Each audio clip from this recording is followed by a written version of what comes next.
My name's Jessica Brown and I have a son called Stanley. Stanley is 19 months now and he has PKU. My name's Gemma Hall and my little girl is called Emily Trainer. She's 11 months old. She's a bit of a character already. We love her to bits. My name's Lisa. I've got a little girl who's 5 years old with PKU. She's called Aoife. This is my little grown-up here. My name is Aoife and I'm 5 years old and I want to be a grown-up. Hi, I'm Jo and I've got a little boy called Alfie and he's 8. My name is Alfie, I am 8 years old and I want to be a football referee. A nurse came to our house and told us the diagnosis and what it entailed, but we'd never heard of it before, so we were upset and shocked. I was breastfeeding Stanley up until he was 10 days old with a top-up of formula. The dietitian said we're going to give him some special milk. First out, I was lucky enough to be able to breastfeed. I didn't think I would be able to, but we were reassured that I'd still be able to carry on doing that with the introduction of the formula milk, and the breast milk would be an exchange, which was good because I could still carry on giving her the breast milk. We felt relieved straight away that he was given some medicine. He would have a certain amount of special milk and a certain amount of formula milk, depending on what his blood levels were. It was a bit difficult at first getting used to the amount of bottles and the breast milk and expressing that as well, and going out I found a little bit daunting, but we carried on until 5.5 months with breastfeeding and formula, and I think she got the benefit of both. We were introduced that gel would replace to some extent the special milk, because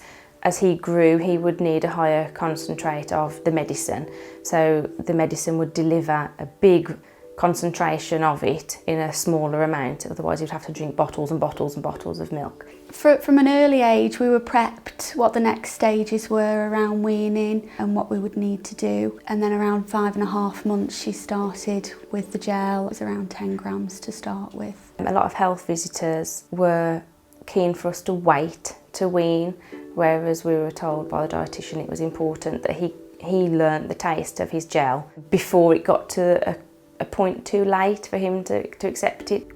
With Aoife's gel that she takes to control her diet, we tend to call it paste. That's what we've called it since she was little, and it's stuck really.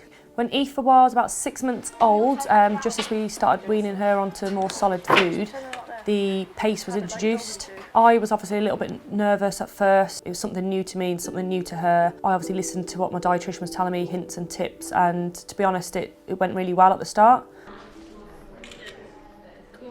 Alfie was around 6 months old when he started on his PKU gel. I was a little apprehensive and nervous. Obviously it was something different, but he was fine. Come on then. Do you want to come in here? I didn't have any negative thoughts of him having it, because it was just, this is what the next step in his development will be. He needs this. This will help him to grow and to be what he's meant to be. So when we were first told that we would need to give her the gel, and we first attempted to give her the gel, I was a little bit worried about whether she would take to it, but she really enjoyed it. I was surprised by the taste originally and wondered whether she would take it, but of course she was used to that from the formula, so she took to it really well. That put my mind at rest, and I would say that wasn't as stressful as I was thinking it would be. The dietitian came round to our house and showed us, this is how you get the scales, put the pot on. It was like a step-by-step guide of how to make up the gel. It was like a 3-course meal. Every meal he would have gel, then he would have some free food, and then he would have start to have some exchanges added in. The only difficulties I would say that we come across was if when she was teething, I can remember that was quite a difficult time. I think with any child in general when they're teething, they're off their food, so it was a bit of a struggle some days to get this paste down her. We have had some problems with the gel. Teething time, it started. I think we were lulled into a bit of a false sense of security when Amelie took to it so well at the start. When the teething started or when she was a little bit poorly, we did struggle to get it in, and that made me quite anxious at times and a little bit worried. When he hasn't wanted the gel, when he's been teething, we have offered it in a syringe, the same as the Calpol is delivered through a syringe. And we found a syringe with a little nib at the end. If you can position it just behind his teeth, it misses the gums and it will just go straight down instead of it stinging. We always offer the spoon first, but if he does the lips clamped together and he's shaking his head and saying no, then we quickly have a syringe ready and offer it that way. I think the syringe helped because we were able to sort of put the gel to the side of her mouth and avoid the ulcer, and the same with the teething. That helped when we were avoiding the teeth area and the gums area. I think she was just interested in having something different in her mouth as well, so it was a good distraction tactic. It was all pretty much okay unless Alfie was poorly. It wasn't very good with a sore throat, as it irritated it, or if he was sick, it took a lot longer to get into him than it would if it was well. And other times if she was ill, like tummy bugs, things like that, those days were quite tough. It meant that we had to slow down. There were lots of patients involved, having to feed her in tiny, small amounts, and just being persistent really and keep going at it all day. If he was unwell, it was a case of just sitting there and little and often and persevering. Wow, thanks. I knew that I could ring our dietitian and speak to them about any issues that I had around giving her the gel and what to do to help around the time of teething and if she wasn't taking it. So I took those tips on board and was able to get through those more difficult times. But what I would say is that's always a bit of a roller coaster. She's been ill recently. Whenever she's ill, we know that it will go back to being normal. At a point in time, we've just got to persevere with it, and it's important to just stay calm, get the advice that we've needed at the time. When Alfie was getting ready to start school, I was a little bit nervous because it had only really been myself and my mum that gave him his protein substitute, so I know it was always done on time and he'd had the correct amount. But the dietitians from the hospital went in, explained everything to the teacher, and I haven't had a problem. They knew what they had to do, what time they had to give him, and yeah, it was all good. I work, so there are occasions where someone else has to give Aoife her paste. I won't lie, I was, racked with nerves. I thought, how am I going to be able to, sort of control this? Are the teachers going to know what they're doing? Are they going to remember to give her a paste every day? Because I've always controlled it up until that point, so it was difficult for me to pass that over to somebody else. I'll try and make it as easy as possible for them, have it prepared. They understand that it's important, but because Eva's so good at taking it, to be honest, there's no real concerns. She goes out with lots of family members now, and over time I've just got used to that, and I think that's just about my personality more than anything.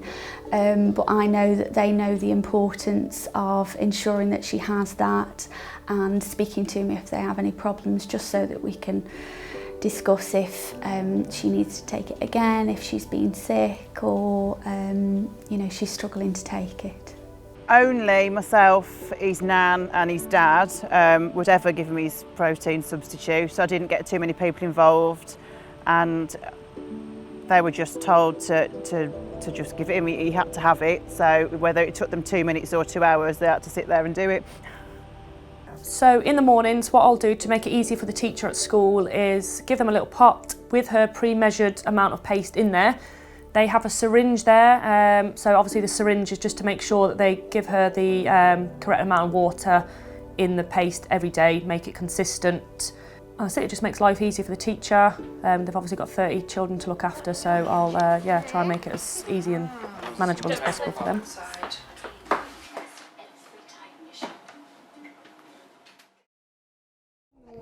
We were advised to, from the start, say to him, this is so you don't have a poorly head, you know, this is important. So he's too young to understand it, but we're reinforcing the message all the time. We don't finish until the pot is scraped and every last bit that we can give him is in. Any that's spilt on his bib, it's scraped up and put in. Alfie's very independent. He's got a very good knowledge about his diet. Since he's been small, I've always involved him with anything. He's enjoyed cooking, trying new things. I've always been very matter of fact, so he's always been involved in all the events that have been organised for PKU, and I've been open and honest. He'll weigh out his own exchanges, work out protein levels. He's very good. She realises, obviously now that she's at school, that it's only her in the class that's taken this. How come that, you know, other people aren't? And yes, I could sit there and feel sorry for her, but I don't. I just don't. I just explain to Aoife like a grown-up, you know, the reason why she takes it. It is what it is. You know, I speak to Aoife like she's a grown-up. I do explain, you know, her condition to her, why she has to have that. If she didn't have it, what would happen? You know, she understands why she needs to take it. She's really good at taking it. I can trust her. It's just, I forget about it. It's just, you know, we live normal lives. I go to work, we go on our holidays. It just doesn't get in the way of anything, and you will get there.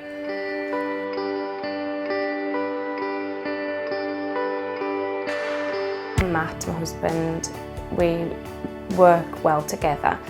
We've thought long and hard how to deal with it, and we've realised that one person really needs to take the lead with it, because if you're both trying to lead with it, messages can be lost. If ever he feeds Stanley or hands over, because he hands over to nursery and my parents when they look after Stanley, he knows the ins and outs of it all, so we work really well together as a team. And the other person mainly is my mum. She's been really good. Someone just to sound ideas out and say, okay, is he meant to be eating things like this, or should he be feeding himself by now? That's been brilliant. Probably the first piece of advice I would offer to any new mums is to batch. Batch like the local supermarket is going to close, and all of the fruit purees and all of the vegetable purees, get an extra freezer if you need to, because that's really helped with me going back to work, and having those foods in the freezer and having the low protein foods in the freezer to just pull out when we get home from work. We're not worrying about what to feed her each day. Children are finding it difficult to do it, to sort of encourage them. Maybe things like little reward charts, they've helped us. And just praise really, when they, you know, when they've finished it, just give them lots of praise and, you know, just be proud of them. And that's worked for us really. Be persistent and consistent. Do the same thing every time. We never miss a session. He has it every single day at the same times.